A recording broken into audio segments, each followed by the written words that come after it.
Super hit అవుతుంది అని కోరుకుంటున్నాం. బ్లాక్ బాస్టర్ అవ్వాలి. చాలా రోజుల తర్వాత మళ్ళీ ప్రభాస్ని థియేటర్లో చూస్తున్నాం సీన్లో. బాగుంటుంది అనుకుంటున్నాం. బాగుంది అక్కడ తిరుపతి మామూలు వేసాడు. బాగుంది అంట. సూపర్ హిట్ అండ్ టాక్ వచ్చింది. నైట్ షో పోయినాం బ్రో. హిట్ అంటే కాదు, 2000 కోట్లు కన్ఫర్మ్. గుడి కట్టిస్తాం, ఖచ్చితంగా గుడి కట్టిస్తాం. సూపర్ ఉండబోతుంది మూవీ అయితే. అంతే ఒకటే మాట. సో చాలా ఎక్సైట్మెంట్ తో లోపలికి వెళ్తున్నారు. పండగకి ప్రభాస్ పండగ. చాలా ఎక్సైటెడ్ ఉన్నాం. సో చూడాలి. చాలా రోజుల తర్వాత ఒక అంటే కామెడీ జోనర్ ట్రై చేసి చాలా రోజులు అయింది కదా.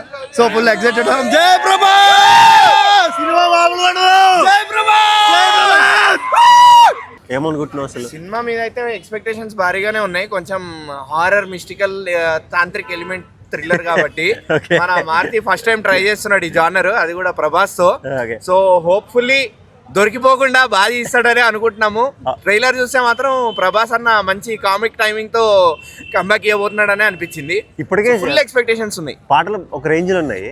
సో పాటలు అయితే బాగానే ఉన్నాయి అనిపిస్తుంది నాకైతే. మన రెబల్స్ ఆఫ్ పాట ఒకటి మాత్రం బాగా నచ్చింది. సహానా ఫైన్, కాకపోతే సిచ్యువేషన్ తగ్గట్టు పాటలు వస్తే మాత్రం ఎక్కేస్తుంది. తవనన్న బీజిఎం తెలిసిందే కదా, ఇచ్చి పడేస్తాడు ఇట్లాంటి సినిమాలకి. సో హోప్ఫుల్లీ అన్ని బాగా కలిసి వస్తే మాత్రం రాజాసాబ్ కి ఇక 2026 రాజాసాబ్ తో స్టార్ట్ అంటారు. రాజాసాబ్ తో మొదలైంది ఇంకా 2026. Okay, and enjoy the movie, have fun అండి. Thank you. Hi friends, this is Shivaram. Rajasaab ఈ సినిమా ఎలా ఉంది ఏంటి అనే విషయాలు తెలుసుకోవడానికి నేను ప్రసాద్ మల్టీప్లెక్స్కి వచ్చా. మరి కాసేపట్లో రెబల్ ఫ్యాన్స్ సినిమా చూసి బయటికి రావడం జరుగుతుంది. వాళ్ళని అడిగి వాళ్ళ యొక్క అభిప్రాయాలు తెలుసుకునే ప్రయత్నం చేద్దాం. అంటే సినిమా ఓవరాల్గా హిట్టా ఫ్లాపా, అసలు ఏమైంది, అసలు ఎలా ఉంది, మారుతి గారు ప్రభాస్ గారిని ఎలా హ్యాండిల్ చేశారు అనే విషయాలు వాళ్ళ యొక్క అభిప్రాయాలను తెలుసుకునే ప్రయత్నం చేద్దాం. Let's start. అనుకున్నంత స్థాయిలో తీయలేదు సార్ మన రాజాసాబ్ సినిమాని. సో కొంచెం నన్ను డిసప్పాయింట్ చేశాడు. రాజాసాబ్ అయితే యావరేజ్ మూవీ. అంతా బాగుంది కానీ అసలు ప్రభాస్ అని వాడుకోవడం రావాలా మారుతికి. సో దయచేసి మారుతిని ఏదైనా నిలిపోమని చెప్తా కొన్ని రోజులు. ఫస్ట్ హాఫ్ బాగుందా, సెకండ్ హాఫ్ పర్లేదు? నాకైతే కొంచెం ఫస్ట్ హాఫ్ బాగుంది అనిపించింది. ఓవరాల్గా చూసుకుంటే cinema average movie. Fans disappoint అవుతుంది. ముగ్గురు హీరోయిన్లు న్యాయం చేస్తారా ప్రభాస్ కి? గ్లామర్గా బాగుంది. సో సరిగ్గా చూపించాల ప్రభాస్ అన్నది. నేను ఆ హైట్లో ఉంచుకున్న ప్రభాస్ అన్నది. ఏంటి నానమ్మ ఎపిసోడ్స్ ఏవో బాగుంటాయి అంటారు. హాస్పిటల్లో సీన్ ఒకటి బాగా తీశారు. ఫైనల్ గా చెప్పవద్దు, ఇంక ధనం పెడతా దయచేసి. మా ప్రభాస్ అన్న కెరీర్ ని కొంచెం డౌన్ చేశాడు మారుతి. ప్రభాస్ ఫ్యాన్ సినిమా చూడాలా నచ్చింది బ్రో. ఒకప్పుడు మన బుజ్జిగాడు మొన్న సినిమా చూసాం బ్రో ప్రభాస్ ని. మళ్ళీ ఈ సినిమాలో మొన్నటిదాకా కలిపి సలార్ వచ్చి ఆ కైండ్ ఆఫ్ వేరు ఈ కైండ్ ఆఫ్ వేరు వచ్చాడు. మన ప్రభాస్ వచ్చాడు. గోదావరి ఫేమస్ పులసా ఏ మన ప్రభాస్ కి లేదు సాటి తెలుసా? అరే ఏందన్నా యాక్టింగ్, ఏందన్నా వాము. నేను పిచ్చోని అయిపోయినా భయ్యా. సెకండ్ హాఫ్ లాగా ఫస్ట్ చెప్తాను. సీన్స్ చెప్తా, స్టార్టింగ్ చెప్తా. నాకు నచ్చే సీన్స్ చెప్తా భయ్యా. మెయిన్ గా మన ప్రభాస్ ని ఆ డార్లింగ్ అనుకుంటా మనం బుజ్జిగారి సినిమాలో చూసాం. ఈ సినిమాలో క్యూట్ గా ఒక్కటి కాదు, ముగ్గురు హీరోయిన్ బ్రో. వాము ఆ ముగ్గురు హీరోయిన్ తో ముద్దులు, హగ్గులు, లవ్ బైట్లు. వాము ఎంత మంచిగా చూపించాడు ఆయన. అంటే నా ప్రభాస్ ని లవర్ బాయ్ గా చూడాలనుకున్నా. ఒక క్యూట్ బాయ్, ఒక లవర్ బాయ్ సినిమాలో చూసిన.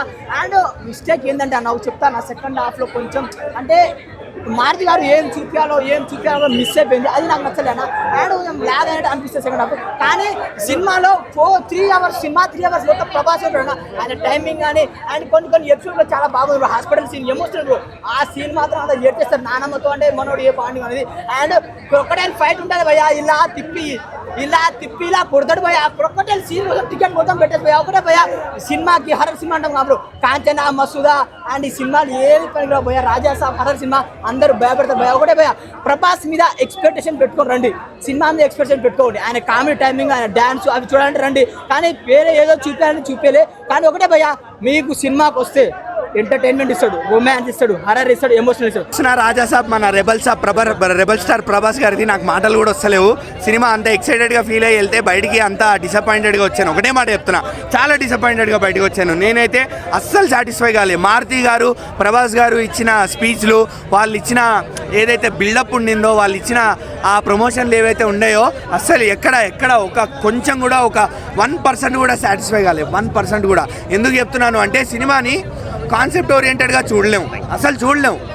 యాక్షన్ ఓరియంటెడా కాదు, రొమాంటిక్గా కాదు, పోనీ ఏదైనా థ్రిల్లరా కాదు, హారరా కాదు, ఫ్యాంటసీయా కాదు, కమర్షియలైజ్ చేశారా?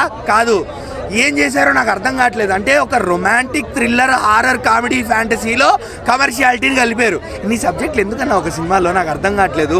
అంటే బేసిక్గా మూవీ అనేది హిప్నాసిస్ మీద నడుస్తుందన్న. హిప్నాటిజం, సైకియాట్రిస్టులు, సైకిక్ ఎడ్యుకేషను, తర్వాత మన బ్లాక్ మ్యాజిక్ తంత్రాలు మంత్రాలు విద్యలు ఉంటాయి కదా, వీటన్నిటి మీద బేస్ చేసుకొని ఉంటుంది మూవీ. ఇన్ని సబ్జెక్టులు ఎందుకన్నా? ఏదో హిప్నాటిజం పెట్టుర్రి, లేదా బ్లాక్ మ్యాజిక్ పెట్టుర్రి, లేదా సైకియాట్రిస్టుల దగ్గర ఆగిపోర్రి. ఎందుకు ఇంతగానం? ఎందుకు మళ్ళీ దీనికి తోడన్నట్టు 3 హీరోయిన్లు ఎందుకన్నా? ఎందుకు 3 హీరోయిన్లు? అవసరం లేదు. అక్కడ గ్లామర్ చూపించుకోవడానికి, జనాల్ని కుర్రకారుని అట్రాక్ట్ చేయడానికి, 3 పాటలు ఇరికించడానికి అక్కడ స్పేస్ లేదు. క్రియేట్ చేసుకున్నారు. ఇలానే ఇది క్రియేట్ చేసుకుంటే స్పేస్. హిప్నాటిజము, సైకియాట్రిస్టులు, సైకిక్ సబ్జెక్టులు, ఆ తర్వాత తంత్రాలు మంత్రాలు అనే కాన్సెప్ట్ యూజ్ చేసుకొని చూపించడానికి ట్రై చేశారు. సినిమా 3 గంటలు ఉందన్న. లిటరల్లీ ఫస్ట్ హాఫ్ అంతా మా పక్కన గుర్రు పెట్టి నిద్రపోయారు. హ్యాపీగా కాళ్ళు చాపుకొని పంగ చాపుకొని. అంత వరస్ట్గా ఉంది ఫస్ట్ హాఫ్. నెగిటివ్ చెప్పమండం కాదండి, నేను ప్రతి సినిమా చూస్తా, మీరే చూస్తారు. ప్రతి సినిమా చూస్తా, సినిమాని ప్రేమిస్తా. సినిమా బాగుంటే ఎందుకు బాగుందో చూస్తా, బాగాలేకపోతే ఎందుకు బాగాలేదో కూడా చూస్తా. అరే వాళ్ళు బాగాలేదని చెప్పారు, నేను వెళ్ళను కాదు. ప్రభాస్ గారి కట్అవుట్ని, ప్రభాస్ గారి డైలాగ్ డెలివరీని, ప్రభాస్ గారి ఏమంటారు మొత్తం టోటల్గా ప్రభాస్ని ఓవరాల్గా ఉపయోగించుకోలేకపోయారు. మారుతి గారు టోటల్గా ఫెయిల్ అయ్యారు ప్రభాస్ గారిని యూజ్ చేయడంలో మాత్రం. ప్రభాస్ గారు చాలా మిస్టేక్ చేశారు. ఈ స్టోరీని ఎంచుకుని ఒక పాన్ ఇండియా స్టార్కి అవకాశం, ఈ డైరెక్టర్కి అవకాశం వచ్చింది పాన్ ఇండియా స్టార్తో సినిమా తీయడానికి. ఎలా ఉపయోగించుకోవాలా? చాలా పద్ధతిగా ఉపయోగించుకోవాలా. పెద్ద హీరోతో సినిమా తీసేస్తానంటే గొప్ప కాదు, మనం తగ్గట్టుగా చూపించాలా. యాక్చువల్గా ఏం కోరుకోవాలి, పండగ టైంలో ఏం కోరుకోవాలా? ప్రభాస్ని ఎంతో గట్టిగా కోరుకోవాలా. చాలా డిసప్పాయింట్ చేయడు. ఎంతో ఎక్స్పెక్ట్ చేస్తాం, సినిమా ఎంతో బాగుంటుంది, కొత్తగా వింటేజ్ ప్రభాస్ అంటారు. అసలు ప్రభాస్ గారు 60-70 సంవత్సరాలు ఏం కాదు వింటేజ్గా చూపించడానికి, మంచి వయసే. కానీ సినిమా అనుకున్నంతగా రీచ్ అవ్వకపోయింది. ప్రభాస్ ఫ్యాన్ కూడా చాలా ఇబ్బంది పడుతున్నారు. నాకైతే ఇంకా చాలా డిసప్పాయింట్. సినిమా రాజాబాయ్ సినిమా చూసామన్నా, మాకైతే కొంచెం బాగానే నచ్చింది. కానీ మేము అనుకున్న స్థాయి లేదు, ప్రభాస్ గారి స్థాయి అంత స్థాయి అయితే సినిమా లేదు. ఎందుకంటే కలికి సినిమా ఎలాగుంటుందో మన అందరూ తెలుసు. చాలా సినిమాలు వచ్చాయి, ఇంతకుముందు బాహుబలి సినిమా వచ్చింది, కలికి వచ్చింది. ఈ సినిమాలన్నీ ఎలాగుంటాయి, ఆ స్థాయి అయితే ఈ సినిమా లేదు. ఎందుకంటే చాలా మంది చాలా ఆశలు పెట్టుకున్న మారుతి గారి మీద, చాలా మెసేజ్ ఇస్తారు. మారుతి గారు అనే ఒక మెసేజ్ సినిమాలో, ఏదో మెసేజ్ ఇస్తాను చూడడానికి వస్తే మెసేజ్ ఏం లేదు సినిమాలో. ఓకే, లైన్ అయితే బాగుంది, నాన్నమ్మని మానవుడు కాపాడడానికి ఒక ఇది చేస్తారని ఆ లైన్ అయితే బాగుంది. కానీ సినిమాలో ఏమీ లేదు. ఎప్పుడు ఆ దత్తను తీసుకొచ్చి చూపిస్తుంటారు దెయ్యం కింద, అంతే. ఇంకొక సినిమాలో అయితే ఏమీ లేదు. పాటలు కూడా పెద్దగా ఏమి లేవు. ఒక సాంగ్ ఏదో ఉంటుంది, బ్యారన్ మ్యూజిక్ అయితే పర్లేదు. తమర్ గారు చూసుకున్నారు. కానీ డైరెక్టర్ గారే కొంచెం ఎక్కడో నిరసపరిచారు. మారుతి గారు ఇంటర్ డ్రెస్ ఇచ్చారు కదా సార్, ఎక్కడ చెప్పండి వస్తున్నాం అక్కడికి మేము అడగడానికి సినిమా ఏముందనేసి. ఆ రోజు ఈవెంట్లో ఏడ్ చేశారు మీరు. ప్రభాస్ అని ఎదురుగా కూర్చుంటే, అన్నా నువ్వు ఎదురుగా కూర్చుంటే నేను చూడలేకపోతున్నాను అన్న, నేను మాట్లాడలేకపోతున్నాను అన్న. ఏంటి ఈ సినిమా గురించి నువ్వు మాట్లాడలేకపోతున్నావు అంటే? ప్రభాస్ అన్న చిన్న డైరెక్టర్కి అవకాశం ఇచ్చినప్పుడు మీరు ఎలా ఓడుకోవాలి? మన ప్రభాస్ అన్నకి 10 మంది క్యూలో ఉన్న డైరెక్టర్ అన్న సినిమా తీయడానికి, వాళ్ళందరికీ మానేసి మీకు ఎందుకు అవకాశం ఇచ్చిండు? అంటే ఒక ఫ్యామిలీని థియేటర్కి రప్పిస్తారు, సినిమా తీస్తారు కాబట్టి మీకు అవకాశం ఇచ్చిండు. ఆ రోజుల్లో పండుగ చేసుకో సినిమా ఎంత బాగా తీశారు.